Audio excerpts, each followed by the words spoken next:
بسم اللہ الرحمن الرحیم۔ السلام علیکم۔ ایک نوجوان کا تعجب خیز واقعہ۔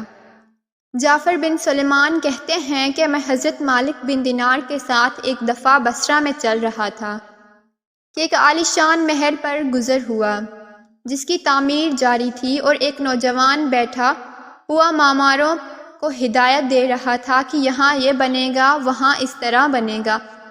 مالک بن دینار اس نوجوان کو دیکھ کر فرمانے لگے کہ یہ شخص کیسا حسین نوجوان ہے اور کس چیز میں پھنس رہا ہے، اس کو اس تعمیر میں کیسا انہماک ہے۔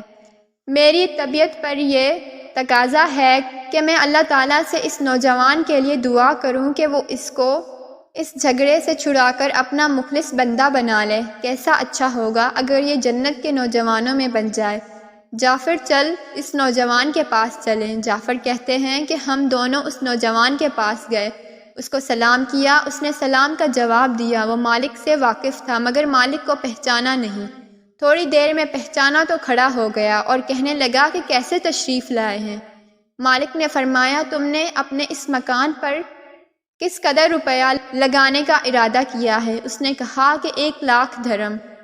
مالک نے فرمایا کہ اگر تم یہ 1,00,000 درہم مجھے دے دو تو میں تمہارے لیے جنت میں ایک مکان کا ذمہ لیتا ہوں جو اس سے بہت بہتر ہوگا، اور اس میں حشم خدم بہت سے ہوں گے۔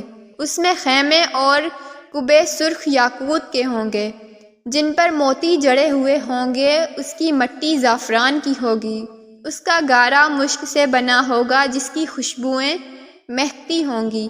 وہ کبھی نہ پرانا ہوگا نہ ٹوٹے گا۔ اس کو معمار نہیں بنائیں گے بلکہ حق تعالیٰ شانے کے امرکن سے تیار ہوگا۔ اس نوجوان نے کہا مجھے سوچنے کے لیے آج رات کی مہلت دیجیے، کل صبح آپ تشریف لائیں تو میں آپ کو اس کے متعلق اپنی رائے عرض کر دوں گا۔ حضرت مالک واپس آئے اور رات بھر اس نوجوان کے لیے فکر و سوچ میں رہے۔ آخر شب میں اس کے لیے بہت عاجزی سے دعا کی۔ جب صبح ہوئی ہم دونوں اس کے مکان پر گئے۔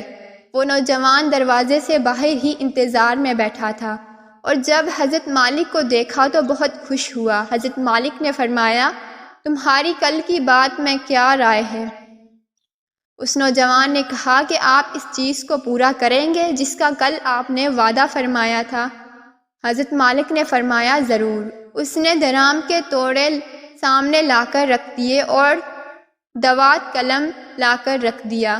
حضرت مالک نے ایک پرچہ لکھا جس میں بسم اللہ الرحمن الرحیم کے بعد لکھا کہ یہ اقرار نامہ ہے کہ مالک بن دینار نے فلاں شخص سے اس کا ذمہ لیا ہے کہ اس کے اس محل کے بدلے میں حق تعالیٰ کہ یہاں اس کو ایک ایسا محل جس کی صفت اوپر بیان کی گئی ہے، جو صفات اس مکان کے اوپر گزرے وہ سب لکھنے کے بعد لکھا ملے گا، اس سے بھی کہیں زیادہ عمدہ اور بہتر، جو عمدہ سایہ میں حق تعالیٰ شانے کے قریب ہوگا۔ یہ پرچہ لکھ کر اس کے حوالے کر دیا اور 1,00,000 درہم اس سے لے کر چلے آئے۔ جعفر فرماتے ہیں کہ شام کو حضرت مالک کے پاس اس میں سے اتنا بھی باقی نہ تھا کہ ایک دن کے کھانے کا ہی کام چل سکے۔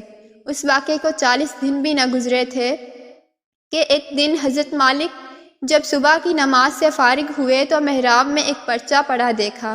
یہ وہی پرچہ تھا جو مالک نے اس نوجوان کو لکھ کر دیا تھا، اور اس کی پشت پر بغیر روشنائی کے لکھا ہوا تھا کہ یہ اللہ جل شانہ کی طرف سے مالک بن دینار کے ذمے کی برائت ہے۔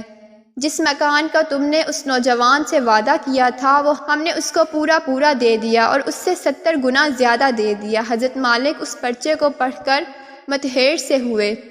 اس کے بعد ہم اس نوجوان کے مکان پر گئے تو وہاں مکان پر سیاہی کا نشان تھا جو سوگ کی طور پر لگایا ہوگا، اور رونے کی آوازیں آ رہی تھیں۔ ہم نے پوچھا تو معلوم ہوا کہ اس نوجوان کا گزشتہ کل انتقال ہو گیا ہے۔ ہم نے پوچھا کہ اس کا غسل میت کس نے دیا تھا؟ اس کو بلایا گیا۔ ہم نے اس سے اس کے نہلانے اور دفنانے کی کیفیت پوچھی۔ اس نے کہا اس نوجوان نے مرنے سے پہلے ایک پرچہ دیا تھا اور کہا تھا جب تم مجھ کو نہلا کر کفن پہنائے تو یہ پرچہ اس میں رکھ دینا، میں نے اس کو نہلایا، کفنایا اور وہ پرچہ اس کے کفن اور بدن کے درمیان میں رکھ دیا۔ حضرت مالک نے وہ پرچہ اپنے پاس سے نکال کر اس کو دکھایا۔ وہ کہنے لگا، یہ وہی پرچہ ہے، قسم ہے اس ذات کی جس نے اس کو موت دی، یہ پرچہ میں نے خود اس کے کفن کے اندر رکھا تھا۔ یہ منظر دیکھ کر ایک دوسرا نوجوان اٹھا اور کہنے لگا کہ مالک، آپ مجھ سے 2 لاکھ درہم لے لیجئے اور مجھے بھی پرچہ لکھ دیجئے۔ حضرت مالک نے فرمایا کہ وہ بات بہت دور چلی گئی، اب نہیں ہو سکتا، اللہ تعالیٰ جو چاہتا ہے وہ کرتا ہے۔ اس کے بعد جب بھی مالک اس نوجوان کا ذکر کرتے تو رونے لگتے اور اس کے لیے دعا کرتے۔ بے شک دنیا کی عمارتوں میں کچھ نہیں رکھا، یہ سب فنا ہونے والی چیز ہے، مگر ہم جیسے انسان یہ نہیں سوچتے کہ ہمیں بھی ایک دن فنا ہونا ہے، مگر ہم دنیاوی شہرت میں مصروف رہتے ہیں، مگر آخرت کے لیے کچھ جمع نہیں کرتے۔